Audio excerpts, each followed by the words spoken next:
सामाजिक रिश्तों की बात करेंगे। आपके जीवन से जुड़ी हुई कुछ ऐसी बातें जो वाकई जीवन में मार्गदर्शन देने का काम करती हैं। आपके जीवन में घटनाक्रम कब कहां कैसे किस हालात में हो जाने की संभावनाएं बन जाती हैं, इस पर बात करेंगे। और उसके समाधान क्या हैं, उनसे दो दो हाथ करना है या फिर उन्हें छोड़कर किसी और राह पर मुड़ जाना है, इस पर बात करेंगे। नमस्ते, मैं हूं Ajay Sahni, star real reporter news के अपने पेज पे एक बार पुनः अभिनंदन करता हूं, स्वागत करता हूं। और अपने YouTube channel real reporter news star पर भी हार्दिक स्वागत करता हूं। इंस्टाग्राम पे मुझे फॉलो कर सकते हैं आप लोग, रियल रिपोर्टर न्यूज का इंस्टाग्राम। जी हाँ, तो चलिए शुरू करते हैं। कुछ ऐसी बातों को, कुछ ऐसी तर्क और तथ्यों को लेकर आए हैं आज, जो आप लोगों के जीवन में कुछ एक मार्ग प्रशस्त करने का काम करती हैं। एक कहानी सुनाता हूं। एक बार एक व्यक्ति ने एक महिला को, अपने पड़ोस में रहने वाली महिला को कुछ रुपए उधार दे दिए। कुछ दिन में ही लौटाने का वादा किया था उस महिला ने, लौटाई नहीं। व्यक्ति परेशान हो गया, पैसे मांगने की कवायद किया, महसूस किया कि पैसे तो मिलने से रहे, लगता है संबंध भी बिगड़ जाएगा। जब आप किसी को पैसे दे देते हैं और मांगने की कवायद करते हैं तो ऐसा होता है। कई बार लोग नहीं दे पाने की स्थितियों में आपसे बड़ा असंतुलित हो जाते हैं, विचलित हो जाते हैं, आपको उलझुल जवाब देते हैं। और आप भी अगर वैसा ही जवाब देने लगे तो फिर मामला जो है बिगड़ने लगता है, संबंध बिगड़ने लगते हैं। दोस्तों, उस व्यक्ति ने मांगना छोड़ दिया। थोड़े दिन तक सोचा हो सकता है कि वो लौटा दे, वो नहीं लौटाई। इसी बीच उसे वाकई पैसे की बहुत जरूरत पड़ गई। उसके पास बिल्कुल पैसे नहीं रह गए थे जिसने अपना उधार दिया था। जब आपके पास पैसे नहीं रहते हैं तो बहुत बार क्या होता है, आपका दिमाग जो है वो दौड़ता है। कहां दौड़ता है कि कहां से पैसे मिल जाएं, तो फिर वहां जरूर दौड़ेगा जहां पे आपका 100 रुपया बकाया रहेगा, 200 रुपया या 2 लाख रुपया। आपका ध्यान वहां पर जाएगा। आप सोचेंगे काश मिल जाता तो बढ़िया हो जाता। आप प्रयास करेंगे। उसने भी प्रयास किया। उसने याद दिलाया उस महिला को, बोला मोहतरमा अब तो मेहरबानी कर दीजिए, दे दीजिए। उस दिन उस महिला को लगा कि यार ये तो बात खत्म हो गई थी, ये भूल सा गया था। फिर वहीं पर उभर गया, वह उससे लड़ने के मूड में आ गई। उसने उसे पुरानी कुछ बातें याद दिलाई। उसने कहा कि हमने तुम पर इतने एहसान किए, तुम पर इतना जो है मेहरबानियां किया, उसके बदले में कुछ लिया क्या? हमने तुम्हें ये सामान दिया, उसकी कीमत तुमने नहीं दिया, और हमने तुम्हें वो सामान दिया, तुमने उसकी कीमत नहीं दिया। दूध दिया, मलाई दिया, घी दिया, जो भी कर।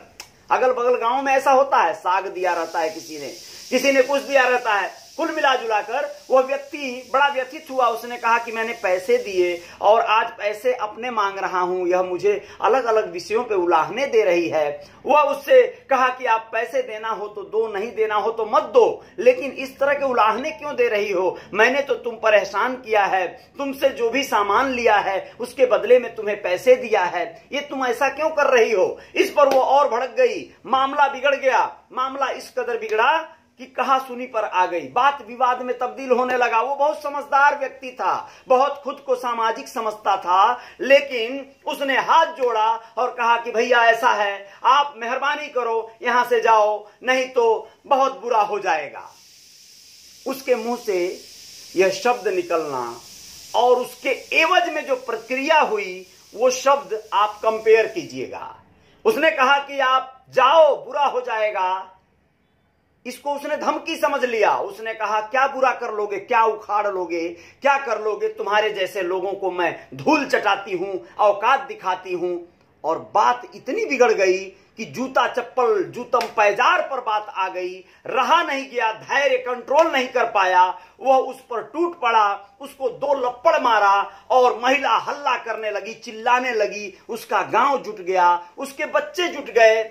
उसके बड़े बच्चे थे। बच्चों ने क्या सोचा? सोचिए, गांव के लोगों के नजरों में उन लोगों की बेइज्जती हो गई कि उनके मां को एक व्यक्ति ने मार दिया, हाथ उठा दिया। कैसे हो गया? उसका हाथ काट लेंगे, हाथ तोड़ देंगे। इस तरह की जो है तमाम भौकाल चलने लगा। मामला इतना बिगड़ा कि बहुत बड़ा बवंडर शुरू हो गया। उन बच्चों ने उस व्यक्ति को सबक सिखाने का पूरा पैतरा बांध लिया। गांव एकजुट हो गया। वह व्यक्ति जैसे तैसे उसकी सुरक्षा हुई। उसे कुछ उसके अपने लोग जो थे, अगल बगल के लोग, कुछ लोगों ने उसे बचने में मदद किया, काफी सहयोग किया, तब जाकर वह बचा। आप बताइए यहां पर कौन अपना दायित्व निभा रहा था? कौन बेफिजूल की बातों में उलझ गया? कौन बेमतलब के झगड़ों में पड़ गया? आप सबके जीवन में भी ऐसे ही हालात पैदा होते हैं। कई बार आपके न चाहने के बावजूद भी परिस्थितियां ऐसी बन जाती हैं कि आपको रहा नहीं जाता है, आपको बवाल कर देना पड़ता है, मजबूरन आपको जवाब देना पड़ता है अपनी साख, अपनी इमेज बचाने के लिए, अपने ऊपर लगे आरोपों को खारिज करने के लिए। कई तरह की स्थितियां बनती हैं, कई तरह की परिस्थितियां बनती हैं। मेरे दोस्तों, भाइयों, आप लोगों को मैं बताना चाह रहा था जो बात वो ये है कि आपके धैर्य की परीक्षा होती है, आपका इम्तिहान होता है, क्योंकि आपसे कई बार उलझने वाले लोग जो होते हैं बड़े खतरनाक होते हैं, या फिर यूं कहें कि जाहिल और गंवार होते हैं। उन लोगों के जुबान पे कंट्रोल नहीं होता। वो कब आपको कौन सी गाली दे देंगे, क्या बक देंगे, कुछ बोल नहीं सकते। अब मान लो कोई उम्रदराज व्यक्ति, कोई एजेड आदमी, कोई बुढ़ा आदमी, और वह आपसे कोई बात को लेके उलझ गया, पुराने ख्यालात का है, आप उसको सही तर्कों से समझाना चाह रहे हैं, आप विद्वान हैं, पढ़े लिखे, एजुकेटेड हैं, और वो समझ नहीं रहा है, आपको हड़का रहा है, गरमा रहा है, गाली दे रहा है, भगा रहा है अपने दरवाजे से। आपको बेइज्जती फील होगी, गिल्टी फील होगी। आपके अगर यहां पर धैर्य के इम्तिहान हो रहे हैं दोस्तों, अगर आपने उस धैर्य के इम्तिहान में फेल हो गए तो आप यहां पर मारे जा सकते हैं। कैसे? उस व्यक्ति के जो परिजन होंगे, जो युवा उसके बेटे होंगे, नाती होंगे, वह लोग इस बात को देंगे तर्क कि तुम कैसे हमारे पिता से उलझ गए, क्योंकि वहां पर उन लोगों को इस बात से कोई सरोकार नहीं है कि उनका पिता गलत है, उनके पिता ने गलत बात किया है, उनके पिता ने यहां पर गाली दिया है, उनकी मां ने जो है यहां पर गलती किया है। इस बात से कोई मतलब नहीं रह जाएगा। वहां पर अपना अपना वाली बात आ जाएगी। एक बेटा, एक जवान बेटा अपने मां को बेइज्जत करते या बेइज्जत होते न देख सकता है, इस वजह से वो अपनी मां के तरफ से, आप याद करिए महाभारत की युद्ध में दुर्योधन गलत है यह बात जानता था, कर्ण जान गया था, लेकिन फिर भी उसने अपने मित्रता के निर्वहन के लिए कहा कि मेरे प्राण चले जाएंगे फिर भी मैं लड़ूंगा, मैं मरूंगा लेकिन लड़ूंगा या मारूंगा। अब सोचिए, वो अर्जुन, कृष्ण आदि सभी लोग सही थे ना, तो वो सही थे, फिर भी उन्हें मारने के लिए कर्ण धनुष उठाता है, बाण चलाता है, और वो अपने मित्रता के लिए लड़ता है। ऐसे ही बहुत बार होता है मेरे दोस्तों। आप कितने भी अच्छे इंसान हो, आप कितने भी अच्छे बुद्धिमान हो, आप सामाजिक सोच वाले व्यक्ति हो, लेकिन जब आपका किसी से विवाद हो जाएगा तो जो उसके परिजन होंगे, जो उसके दोस्त मित्र होंगे, वो सब के सब उसके गलत होने के बावजूद भी उसी के तरफ से खड़े नजर आएंगे और आपके जान के दुश्मन बन जाएंगे। तो आप क्या करिए, जब ऐसे किसी व्यक्ति से आपका कोई मतभेद हो जावे, जब ऐसे किसी महिला से आपका द्वंद्व हो जावे, तो आप समझदारी करिए, आप पीछे हट जाइए, क्षमा मांग लीजिए, बच लीजिए, बचा लीजिए, वरना ये जमाना, ये समाज, आप सोचिए किसी बुढ़े से आप उलझ गए, बुढ़ा बहुत खतरनाक है, बहुत हरामी है, दुष्ट है, बदमाश है, लोग क्या कहेंगे? लोगों को इस बात से कोई मतलब नहीं है कि बुढ़वा बहुत बदमाश है, वो तो 2 4 10 लोग जान रहे हैं ना, गांव के अगल बगल के लोग, लेकिन जो बाहरी लोग सुनेंगे, पुलिस वाले सुनेंगे, नेतवे सुनेंगे, वो सब कहेंगे कि तुम उस बुढ़े से काहे उलझ गए बे, यानी वो आपके ही खिलाफ खड़े हो जाएंगे मेरे भाई। पुलिस वाले भी आपको 100 गाली देंगे, बुढ़े से लड़ते हो तुम, बुर्बक कहीं के, बदमाश कहीं के, चल बेहुदा कहीं का। उस आदमी के साथ भी वैसा ही हुआ था जिसकी मैंने कहानी सुनाई। जब वो पुलिस थाने और कोर्ट कचहरी में पहुंचा तो उसे ही डांटा गया, उसे फजीहत किया गया, उसे पुलिस वालों ने कहा कि तुम महिला से लड़ते हो, बड़का विद्वान बनते हो, चूतिए हो तुम।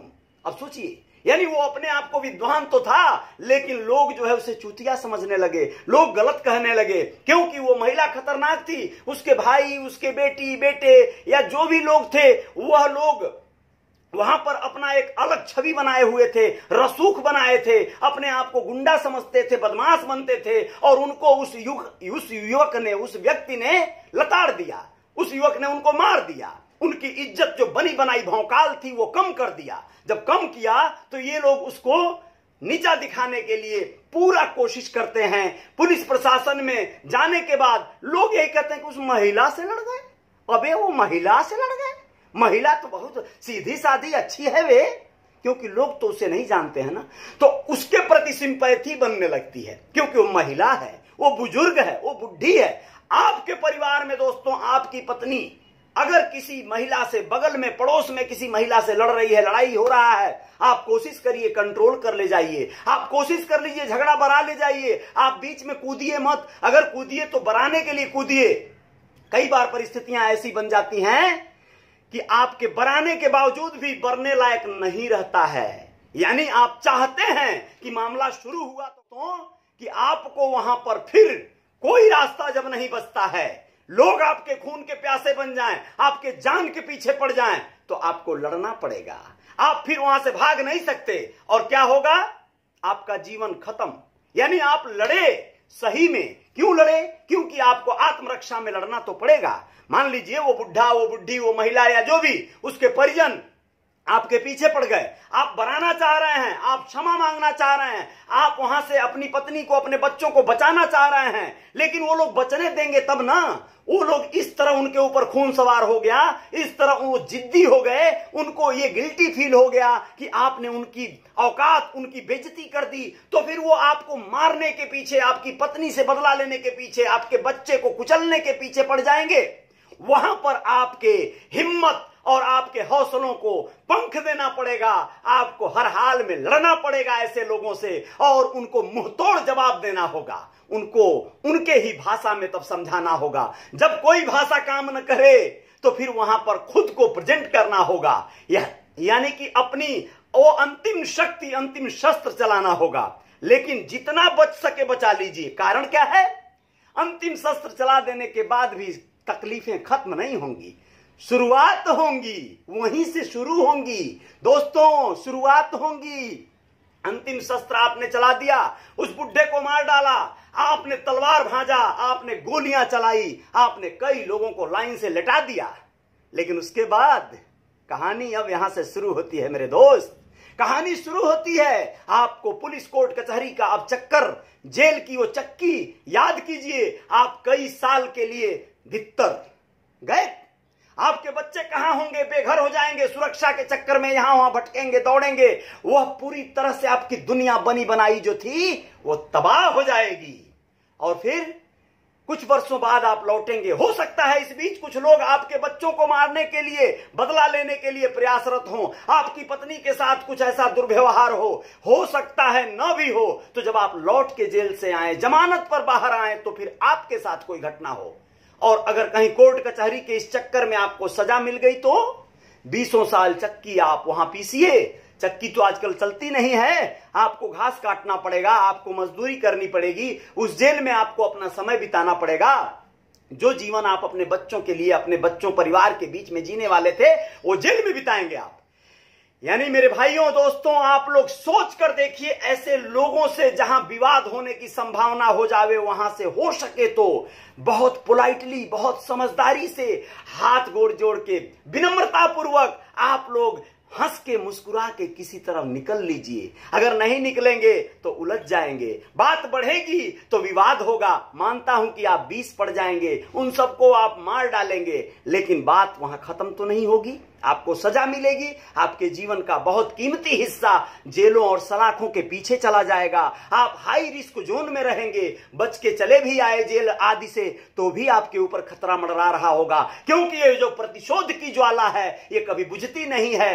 10 वर्ष बाद, 20 वर्ष बाद उस परिवार का कोई ऐसा बच्चा, कोई लड़का, कोई युवती, कोई महिला हो सकता है उठ के आकर आपसे बदला लेने के बारे में प्लान करे और सोचे, तो आपका जीवन में फिर से वही दुख, वही तमाम तरह की असुविधाएं आ जाएंगी। मेरे कहने का आशय यह है कि जितना हो सके बचा लीजिए, विवादों से बच जाइए। कुछ लोग होते हैं जो विवादों के आदी हो जाते हैं, विवादों से खेलना उनका काम हो जाता है, उनका कोई बाल भी बांका नहीं कर पाता है। यहां पर वो लोग अपवाद हैं। अपवाद इसलिए हैं कि विवाद से जिसका नाता हो गया गहरा, वो अपवाद बन जाएगा। वो फिर विवाद में जिएगा, विवाद में मरेगा, चाहे नहीं मरेगा। जब तक जिएगा शान से जिएगा, उसका कोई कुछ नहीं करेगा, लेकिन जब मरेगा तो फिर बाद में देखा जाएगा। मरने के बाद कौन देखने आता है यार?